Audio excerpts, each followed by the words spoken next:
प्रयागराज महाकुंभ का दूसरा अमृत स्नान 29 जनवरी को मौनी अमावस्या पर होगा। इस अमृत स्नान में आस्था की डुबकी लगाने के लिए 8 से 10 करोड़ श्रद्धालु आएंगे। बड़ी संख्या में विदेशी श्रद्धालु भी महाकुंभ पहुंच रहे हैं और इस वक्त हम मौजूद हैं जगत गुरु डॉक्टर राम कमल वेदांती जी महाराज के शिविर में, जहां पर आप देख सकते हैं कि अमेरिका से श्रद्धालु आए हुए हैं, फिजी से आए हुए हैं, अलग अलग देशों से श्रद्धालु आए हुए हैं, राम नाम का जाप कर रहे हैं, गुरु जी की से बैठे हुए हैं, गुरुजी के पास उनका उपदेश सुन रहे हैं जो है वो, और अमृत स्नान की तैयारियों में जुल रहे हैं। और ये देखिए कि इस वक्त राम नाम का जाप चल रहा है, सब भक्ति भावना में डूबे हुए हैं, जाप कर रहे हैं यहाँ पर। और इनमें से जो विदेशी श्रद्धालु हैं, हालांकि मूल रूप से वो भारतीय हैं, लेकिन बहुत पहले उनका परिवार विदेशों में जाकर बस गया था और इसी वजह से वो महाकुंभ में अमृत स्नान में शामिल होने के लिए आ रहे हैं। तो पहले आपको हम श्री राम नाम का जो जाप चल रहा है वो सुनवाते हैं। जय राम जय जय राम, श्री राम जय राम जय जय राम, श्री राम जय राम जय जय राम, श्री राम जय राम जय जय राम। सबसे पहले बात करते हैं, अमेरिका से ये दंपत्ति आए हुए हैं, इनसे बात करते हैं। क्या नाम है आपका? महेश राठी। महेश जी, ये बताइए कि महाकुंभ में आप अमृत स्नान करने के लिए आए हैं, 29 जनवरी को जो पड़ रहा है, मन में क्या भावना थी, क्या कुछ चल रहा था कि वहां से 7 समंदर पार से खींचे हुए यहां तक चले आए? सच कहे तो कुंभ मेले में कभी आएंगे हमने सोचा भी नहीं था। स्वामी जी की कृपा है, जो अटलांटा में जब घर आए थे तो उन्होंने सबको इनविटेशन दिया, कुंभ में आओ, और हमको हमारा सौभाग्य है कि हम आ पाए, परिवार के साथ आ पाए पूरे।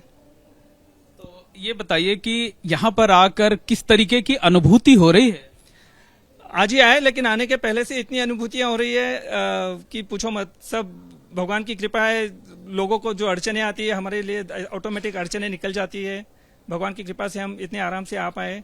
कल सुबह ही अटलांटा से आए, शाम को अयोध्या पहुंचे और आज शाम को प्रयागराज पहुंच गए। और आपको किस तरीके की अनुभूति हो रही है? वो शब्दों से नहीं, आपके चेहरे से हम पढ़ ले रहे हैं, समझ ले रहे हैं। आपका क्या नाम है? हेमा महेश राठी। अच्छा हेमा जी, ये बताइए कि किस तरीके की फीलिंग हो रही है महाकुंभ में पहुंचकर, क्या कामना करेंगे यहाँ पर? हम यही कामना करेंगे कि राम जी के चरणों में रहे और स्वामी जी की हम पर ऐसी कृपा बनी रहे, तो हम राम जी के चरणों से जुड़े रहे। तो अमेरिका में भी जाकर के सनातन धर्म में आप लोग हैं ही, वहां भी जाकर सनातन का प्रचार प्रसार करेंगे, यहाँ का प्रसाद ले जाकर वहां वितरित करेंगे ना? हाँ जी, ले लिया है अयोध्या का प्रसाद।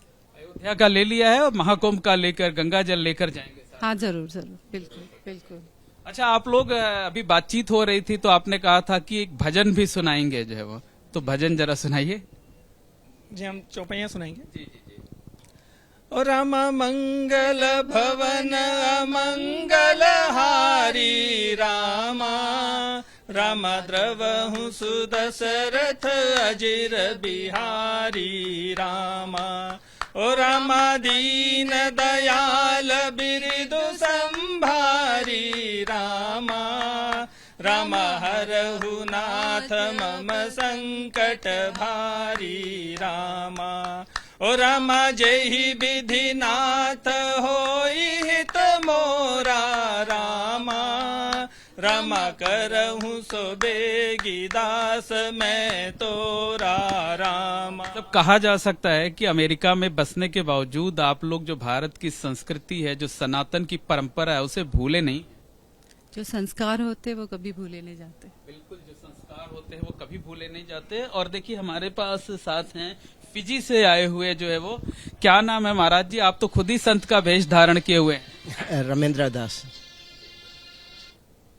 रमेंद्र दास। जी जी। कैसा लग रहा है महाकुंभ पहुंचकर? बहुत आनंद आ रहा है। आनंद आ रहा है जी। किस तरीके की अनुभूति हो रही है? बस अब गुरु जी का कृपा है, आशीर्वाद है, बस आनंद उठा रहा हूँ। बहुत अच्छा लग रहा है। तो मौनी अमावस्या के अमृत स्नान पर गुरु जी के साथ जाएंगे, शाही रथ पर सवार होकर के, कितना इंतजार है उसका? बहुत। वैसे तो मेरे को मालूम नहीं था कि मैं यहाँ पहुँच पाऊंगा महाकुंभ के लिए, लेकिन मैं गुरु जी का कृपा से हूँ। और पहला स्नान का लिया गुरु जी के साथ में गए तो बहुत आनंद आया। और जो नागा साधु लोगों पहला बार वही मेरा अभिलाषा था कि मैं आकर उनका दर्शन करूं, तो बहुत बड़ा दर्शन हुआ, लगभग 300-400 साधु का दर्शन हुआ। तो मेरे को बहुत आनंद है, मेरे को लग रहा है कि मेरा जो मकसद था कुंभ में आने का वो पूर्ण हो गया। बातचीत करते हुए बहुत भावुक हो रहे हैं, आपकी आंखें भर रही हैं। अरे ये तो है, बस गुरु जी का कृपा है, आशीर्वाद है। बिल्कुल समझा जा सकता है इनकी आंखों को देख करके कि इनकी आंखें जो है नम हो गई हैं, हालांकि ये आत्मसुख देने वाले आंसू हैं। गुरुजी से बात करते हैं, जगत गुरु डॉक्टर राम कमल दास वेदांती जी महाराज से।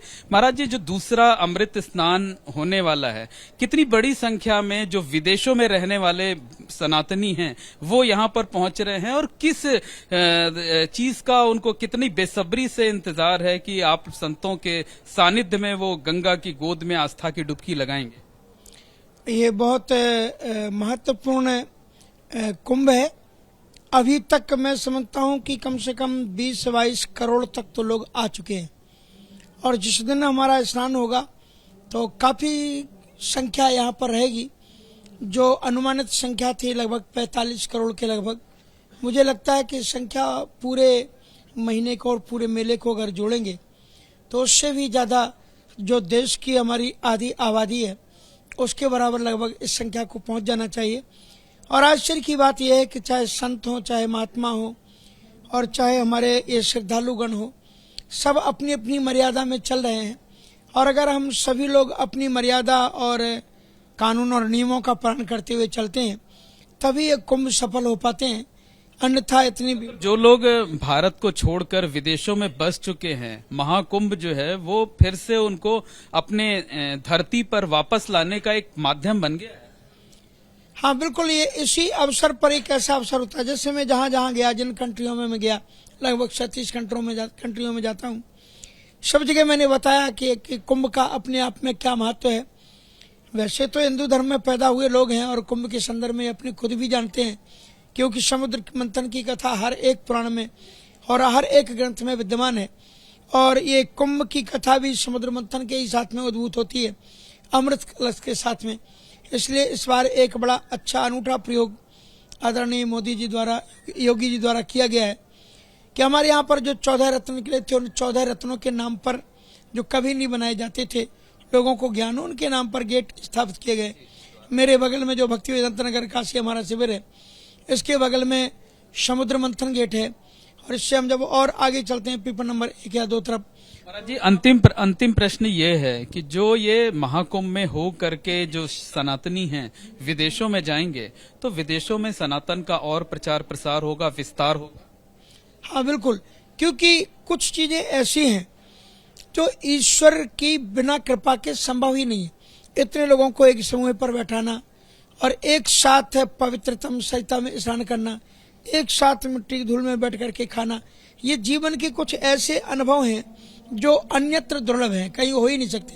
कितनी अमीरता के साथ में भव्य महलों में रहने वाले लोग, किस तरह से यहाँ रात में आप देखेंगे नजारा, धूल में सोए हुए होंगे लोग, उठ करके फिर ठंडे पानी से स्नान करेंगे और भगवान की भक्ति करेंगे। तो ये हमें सब कुछ। अभी किसी संत ने कहा था कि जो लोग क्लबों में जो है जिंदगी बीतती थी वो कल्पवास यहाँ पर कर रहे हैं।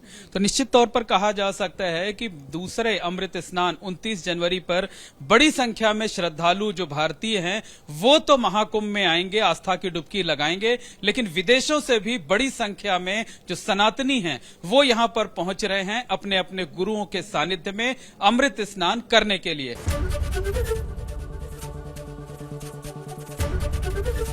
एबीपी गंगा, खबर आपकी, जुबान आपकी।